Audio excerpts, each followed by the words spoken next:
नवंबर की हल्की ठंड थी। पटना की सुबह हमेशा की तरह धुंधली, पर आज हवा में कुछ अलग था। उत्सुकता, तनाव और उम्मीद। शहर के गांधी मैदान के पास रामनाथ की चाय की दुकान पर हमेशा से ज्यादा भीड़ जमा थी। सबके हाथ में मोबाइल और मोबाइल की स्क्रीन पर सिर्फ एक ही चीज, बिहार चुनाव 2025 नतीजे लाइव। चाय बनाते हुए रामनाथ बोला, भैया आज तक पूरा बिहार जगे बा। देखी आज फैसला हो ही जाए कि बिहार फिर बदली कि नहीं। पास खड़ी एक वृद्ध महिला सरस्वती देवी धीरे से बोली, हम तो वोट दे के आयल रही, बस अब सुख चैन चाहिए। इसी बीच टीवी पर रुझान आने शुरू हुए। न्यूज एंकर की आवाज चाय दुकान में गूंज उठी। शुरुआती रुझान में एनडीए 200 सीटों के पार जाता दिख रहा है, बीजेपी सबसे आगे। भीड़ में हलचल मच गई। अरे एनडीए फिर से, सचमुच? लोग एक दूसरे से पूछते, मुस्कुराते, मोबाइल पर रिफ्रेश मारते जा रहे थे।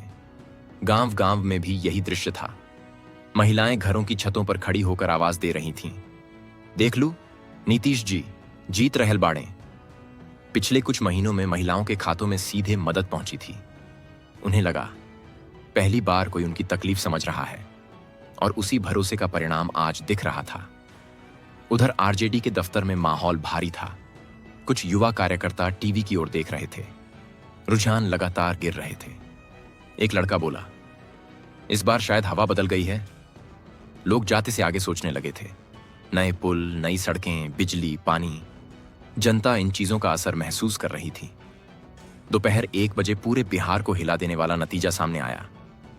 एनडीए की विशाल जीत, बीजेपी सबसे बड़ी पार्टी, नीतीश कुमार एक बार फिर मुख्यमंत्री बनेंगे।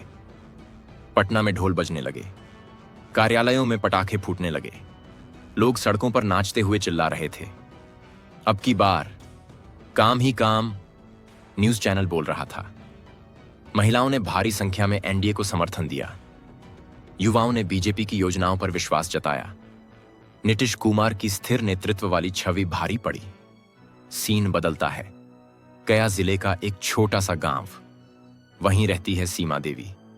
वो मुस्कुराते हुए कहती हैं, हम तो पढ़ लिखल नहीं, पर समझील तानी, सड़क बनल, लाइट लगल, हमरा खाता में पैसा भेजल, ऐसे हम वोट दे देनी। उनका बेटा जोड़ता है, माई कॉलेज जाने में अब दिक्कत नहीं होती, सड़क बहुत बढ़िया बन गई है। सीमा की तरह हजारों महिलाओं की यही सोच थी, जिसने इस चुनाव की दिशा बदल दी। शाम होते होते नीतीश कुमार प्रेस कॉन्फ्रेंस में आए। शांत और आत्मविश्वास से भरी मुस्कान के साथ बोले, बिहार की जनता ने फिर आशीर्वाद दिया है। हम वादा करते हैं कि विकास यहीं नहीं रुकेगा। हम बिहार को देश के अग्रणी राज्यों में शामिल कर दिखाएंगे। राजनीति के लिए यह नतीजा सिर्फ सीटों की जीत नहीं थी, ये जनता का दोबारा जताया गया भरोसा था। अगली सुबह पटना के आसमान में हल्की गुलाबी रोशनी फैल रही थी। रामनाथ अखबार पढ़ते हुए बोला, बस अब काम होना चाहिए, बाकिर जीत तो भारी बा।